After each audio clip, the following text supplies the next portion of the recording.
Greetings everyone. In this episode, we will learn and understand how exactly you can get into a career in agriculture if that's what you're interested in. But before we do that, let's understand what exactly is agribusiness management. It is essentially when the specialized agri-business management degree should be your starting point if you are interested in the diverse challenges facing the agri-business sector, exploring issues ranging from the formulation of marketing plans and business strategy at a company level to global concerns such as food security, third world development, and environmental degradation. You will develop the key skills in economics and business management to tackle problems at the root of the world's food supply. Indian agriculture faces several challenges, including a mismatch between food and cash crops, low yields except for wheat, production volatility, regional productivity disparity. What do you have to do in order to get into this particular field? Marketing of agricultural produce is the most important activity for the farming community, particularly for those who are small producers and have surplus for marketing. To protect the interests of farmers, the government has promoted organized marketing of agricultural communities through a network of regulated markets.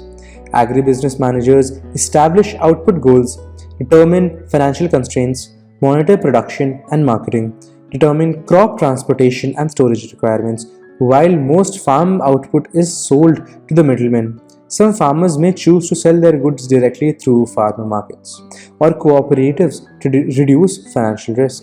What should you study if you want to do and pursue a career in agriculture? The eligibility for most institutes is recognized bachelor's degree or a master's degree in agriculture sciences or in agriculture related disciplines.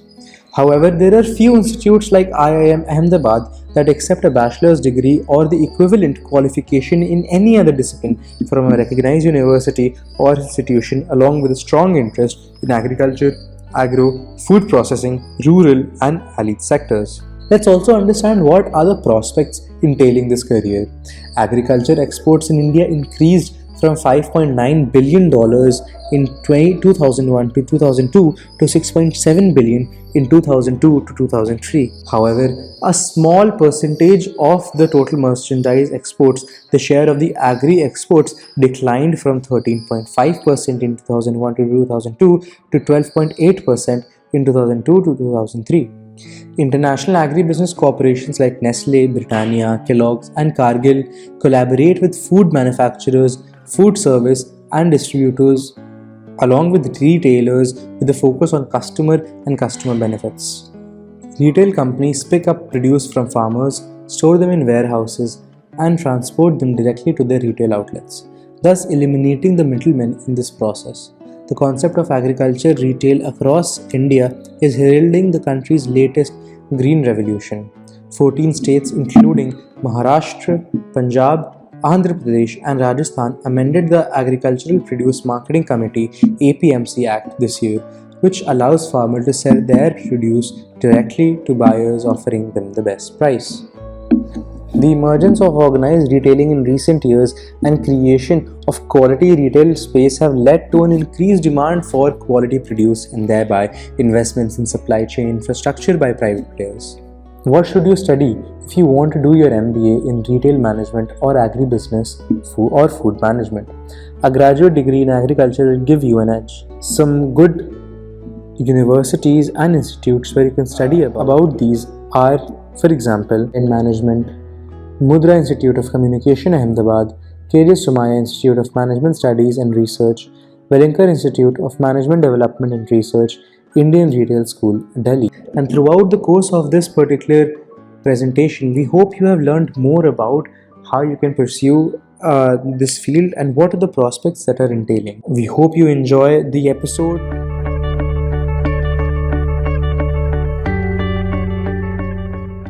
Greetings everyone. Welcome to the Season 3 of Martiniere Career Guidance Cell. With us today, we have an eminent personality in the field of agriculture, Mr. Iqbal Kidwai. Mr. Kidwai is an alumnus of Martiniere College, Lucknow, and currently serves as the Vice President of Martiniere Alumni.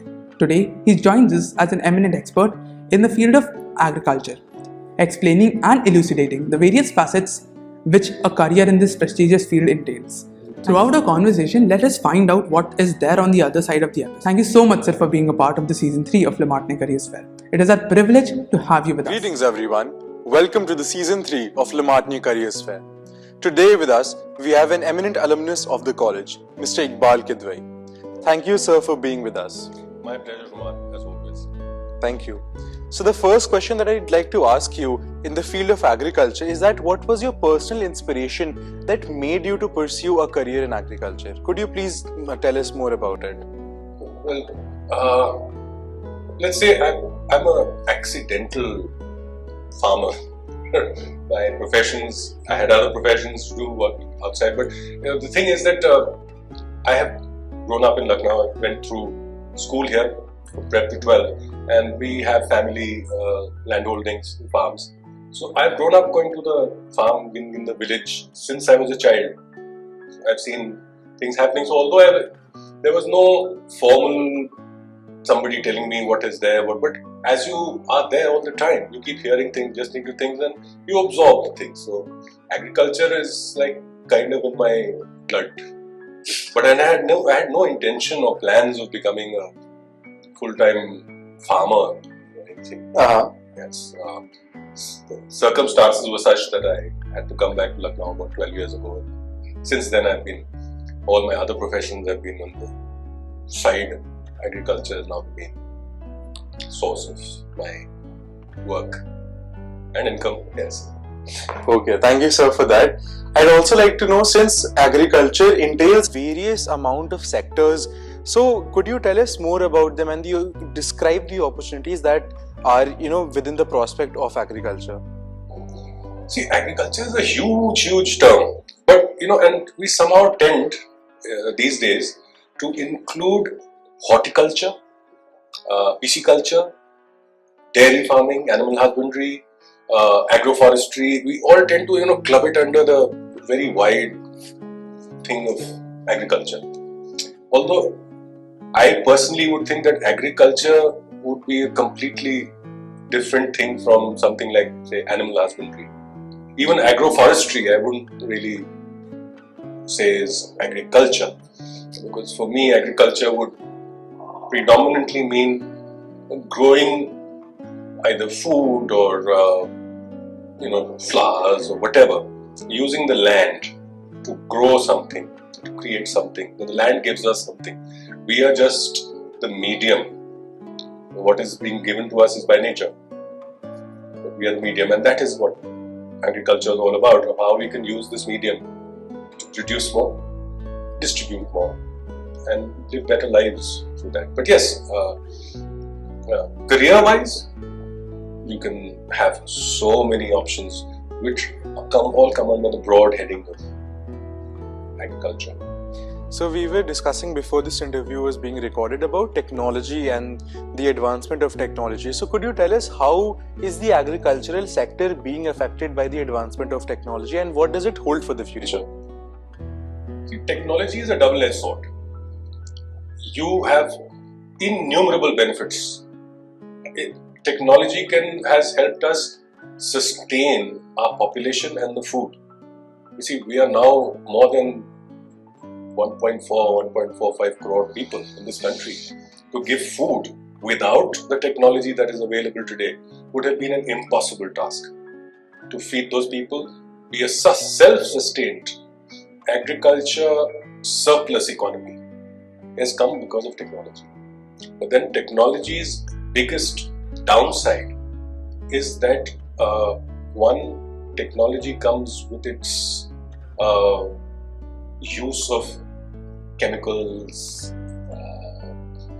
fossil fuel using machinery, and so on and so forth, which is not very good for the environment and for the earth in general. So there's the upside and there's the downside. Unfortunately, and technology has to be used it has to be a balance. Unfortunately, because there is not much awareness still amongst a large majority of the farm producers, they don't understand where to stop. See, using more and more technology to grow more and more, produce more and more, do things off season so that you can get a better price, it always will have a downside. You mess too much with nature. Yeah, of course. Will have a downside. Of course, sir. And that brings me to my next question that I have for you.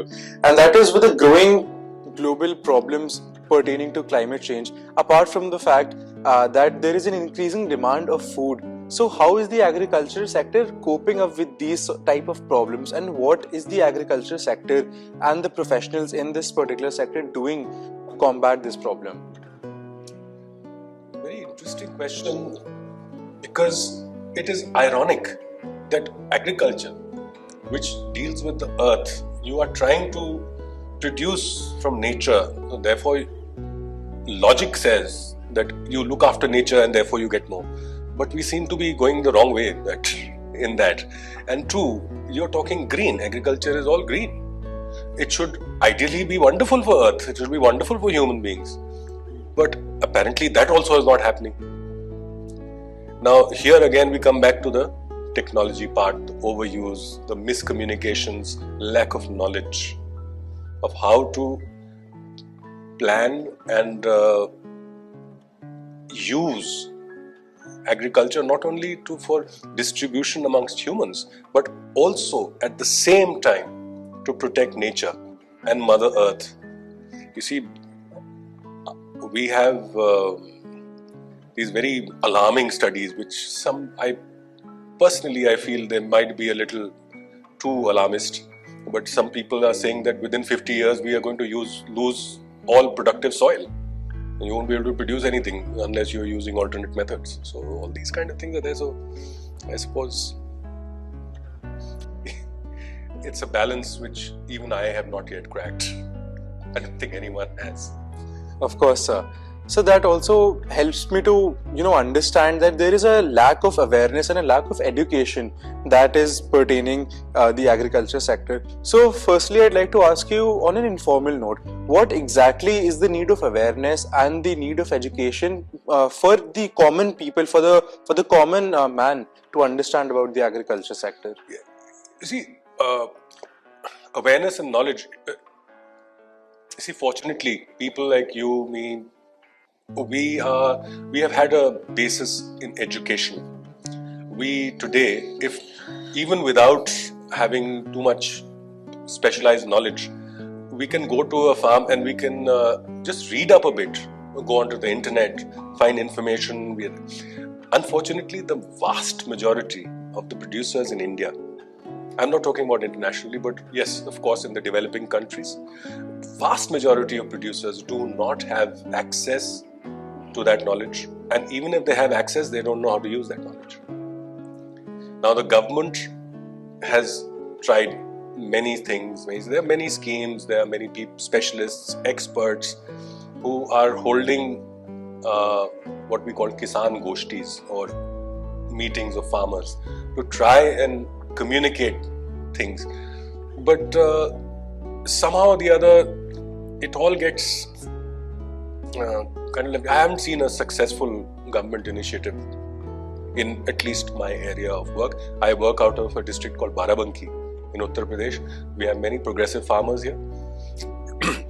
But anything that people are doing to make a larger living is because they've done it themselves, not because of any help that has come.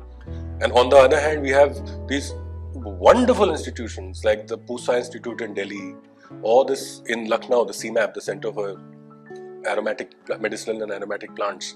They're doing outstanding work. The scientists are brilliant. In and around Lucknow, we've got so many CSIR organizations which are dealing with horticulture, agriculture, the Mango Institute, the Horticulture Research Institute. Everything is here. They're doing outstanding work, but I don't see it percolating down to the grassroots. And unless that happens, it's not going to help anyone. Let me give you an example. Absolutely. Of something which might illustrate what I'm saying. See, there is something called zero-till farming. Zero-till farming means that you are trying to protect the soil from erosion. You are also using less chemicals, you're using less farm machinery, and you are also helping with carbon sequestering in the soil. Zero-till farming was promoted by a huge amount of funding and people and experts by the UP government. People came, tried to get the villagers to see what, but unfortunately no follow-up happens. So even if one or two people tried it, they quickly gave it up. अरे नहीं ऐसे नहीं होता है. Like say for example wheat. I get 25 quintals per acre yield. With the zero till, so I didn't get even 15. So forget it. Nobody's tried to explain to them with repeat follow-ups how you can use it. Maybe your crop yield is a little less, but you can increase your revenues because you're giving organic food or specially made food, and there are lots of buyers for that kind of thing. So marketing is not there. Of course, the biggest problem with agriculture these days is that the regular farmer doesn't have a source to market his product. It has to be through middlemen or agents, and that really gives the farmer no returns. The second thing, which is a successful example of this, is a non-government initiative. It was done by Pioneer Seeds. I know of that because they came to us also, and I've been doing it quite regularly now. Is planting rice without filling the fields with water. Rice is normally planted after you flood the fields with water, and then you plant the rice. But Pioneer has developed a low water variety of rice, which they started in the Philippines and has become very well known there. They brought it here. A lot of farmers now in areas which they've identified as Basti, Barabanki, Lakhimpur, a lot of people are doing that, which is helping people save up to 40% of water usage in rice. And the biggest thing, which again the farmer doesn't bother about that, but yeah, it is there. We are reducing greenhouse gas emission by 80% using that technology. But here, the Pioneer Seeds people come, they come every year, and their people come for follow-up visits during the duration of the crop. So the farmer has full support and access to, there are problems that come up. So there are people there who are there to help him explain that, no, if you do this, it'll be fine. So that has become successful because the farmers have been trained and given access to backup. So it not only information, but backup support is essential when you're trying to create new systems and bring in new things. Otherwise, it's simple like Punjab. Without soil testing, without anything, 1 acre, to put 2 bodies of urea or put 2 bags of DAP. Why? Do you know that does the soil need so much potash? Does the soil need so much ammonia? Does the soil need so much nitrogen? Of course. How do you know that you need 2 bags? Of course. Without any soil testing? So that's the other way of doing it, that you have technology and you're just arbitrarily using it and destroying things. Thank you, sir, for that comprehensive answer. And that brings me to the second part of the question that I had for you. So we got to learn about through what ways and what is the requirement for informal education.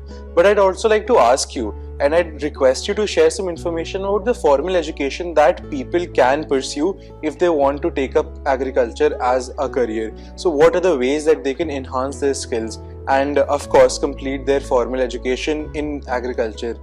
Could you tell us more about that? Well, India, being a predominantly agricultural economy, we've had over the years some excellent institutions which disseminate information, not only information but are training scientists, agriculturists, farmers, people who want to become professionals in any field of the larger term agriculture. So we have the Pusa Institute in Delhi, which is an amazing place to the kind of research that goes on, the seed varieties that have been developed there, the kind of training they do for farmers in technology. It's just amazing. We have Pantnagar, which is a brilliant university, is dedicated to agriculture. Pantnagar University. You have people who want to, people like you who want to combine a management situation with agricultural or horticultural or animal husbandry practices. you have Anand, Irma in Anand, the Institute of Rural Management. Now that institute is for rural management, and the products that have come out of Irma and Anand are, I know a couple of people who are heading international food companies. They're chairmen and CEOs of, all come out of Irma and Anand. That's agricultural management. So there are various ways you can do it. You can either become a agriculturist or farmer yourself, or you can get into rural management and therefore figure out on a larger scale of how food is being produced and what is being done with it. And of course, what is very important now, which very few people, professionals are still in, is marketing. Farm produce needs to be marketed. It has to get from the farmer to the consumer. I'm sure you've come across individual efforts of farm to table, but those are individual efforts of people trying to make, and they're excellent efforts. People are getting wonderful products being brought straight from farms to their homes. Fresh products, organic products. There are many institutes here. In India is a abundant place. Almost every major university in India has a course in agriculture. BSc Agriculture is a very, very well-known course. Our own Lucknow University, or close by in Prayagraj, the Higginbottom Institute of Agriculture, they're the best in agricultural training and technology. There are lots of options for. Thank you, sir. So from what I can gather and from what I can understand, there's a lack and there's a very big gap that needs to be filled between the farmers that are having a problem marketing their products and ultimately the consumers. So what are some other ways that a common man can get into this particular field, fill the gaps without actually getting into the industry? Is there a way that people can get involved without actually going into it entirely? Yes, in fact, even the government of India is encouraging young entrepreneurs to set up rural assistance NGOs, which deal not only with marketing of products but also with supporting farmers with newer technologies, newer produce, maybe less harmful chemical fertilizers and pesticides and insecticides. So there are initiatives which are being supported by recently, just about I think last month, somebody I know had finished a whole program with the Pusa Institute.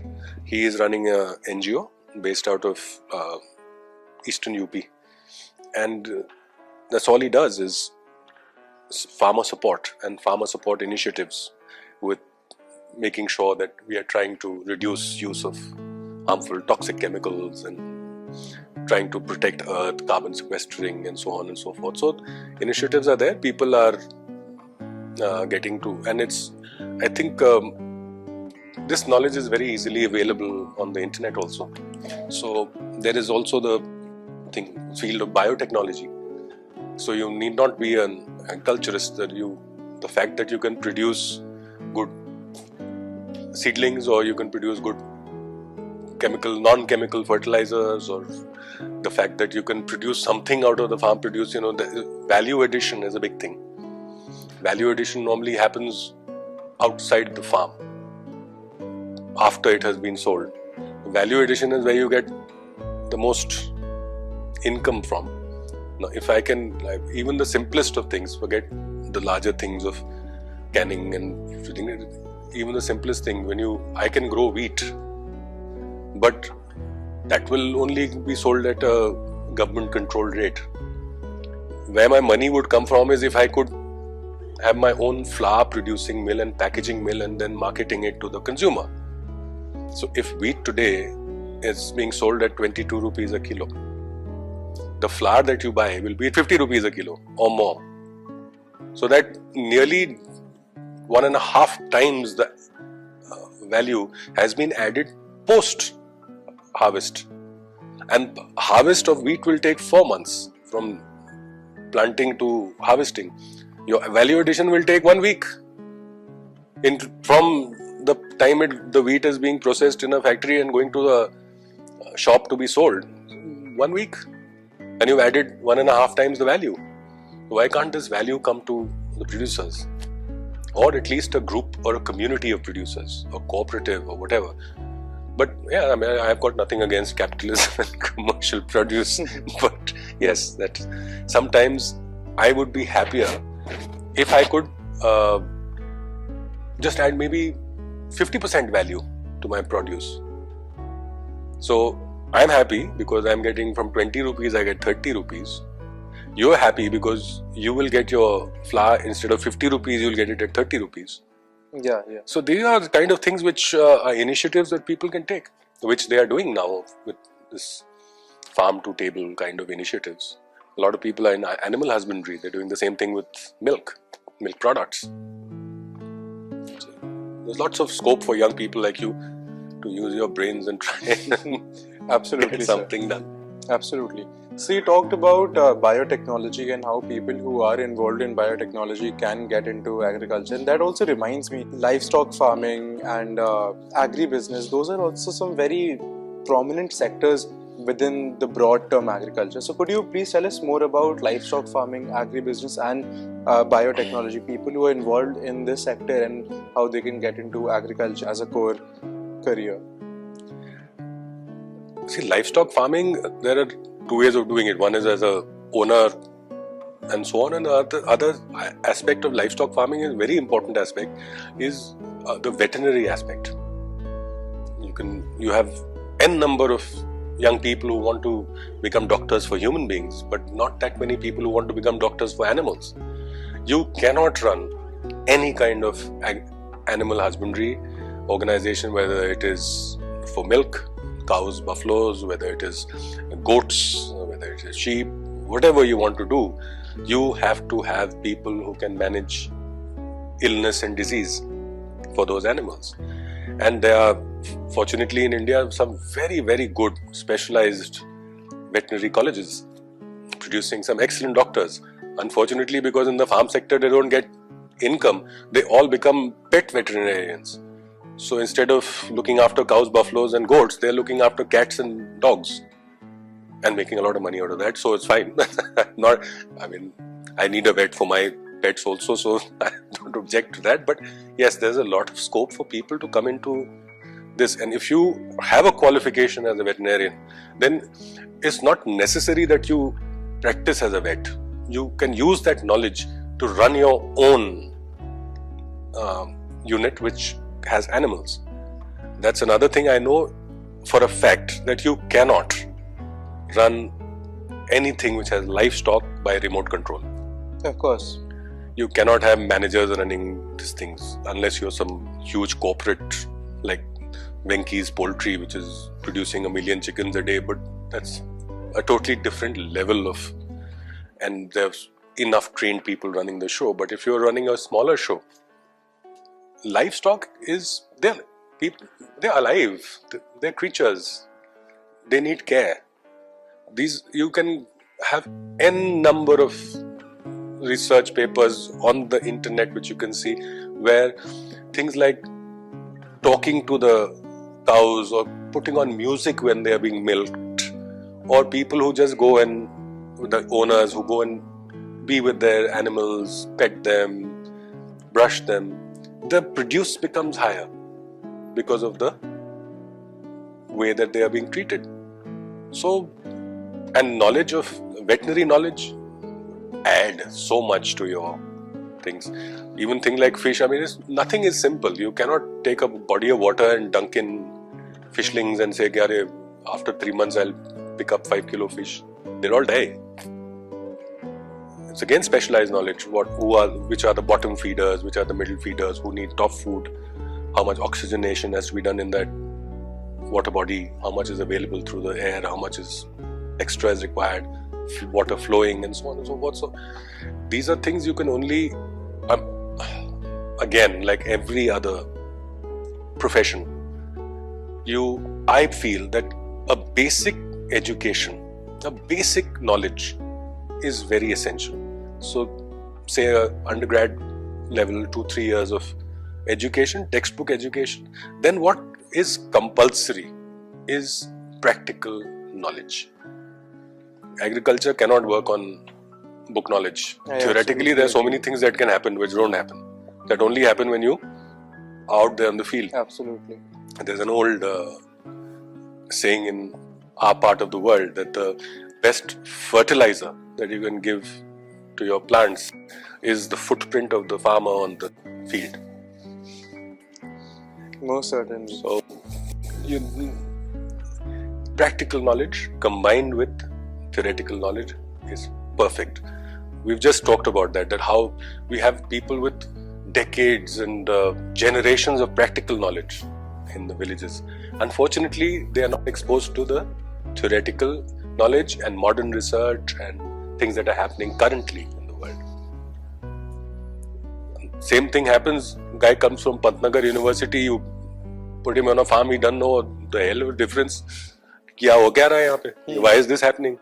भाई हमारी जो controlled field थी, उसमें तो सब ठीक था. Why is it not happening here? So, mix would be fantastic.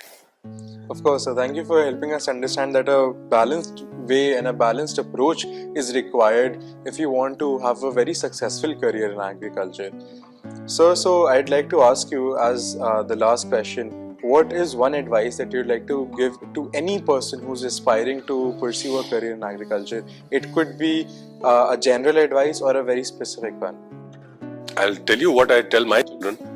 They're young, and I tell them that look, with advancing technology, career options, people are losing jobs, people are losing jobs to technology, people are having to be retrained in a new thing every 5 years. Somebody who's 50 years old is considered too old to be employable nowadays because he can't continue to keep changing his learning graphs and things.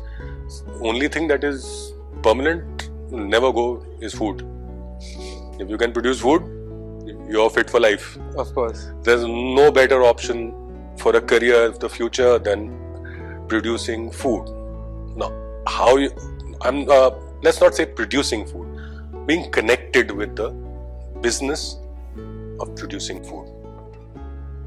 So, whether you're producing, marketing, finishing, value adding, whatever, and there are enough options for you to learn all those technologies, techniques, become an expert, and thereafter some practical training, and there you are. It's brilliant. Thank you, sir, for explaining it in a very simple way that everybody, doesn't matter if a person who's watching is 13-year-old or 30-year-old, they can take a lot of value away from this episode. So thank you, sir, for being with us, for giving us your valuable time. And this marks the end of the episode for agriculture, a career in agriculture. I'm certain that everybody who watched this definitely got to learn a lot. Thank you so much. My pleasure, Roman. It's a pleasure to be with you. Thank you.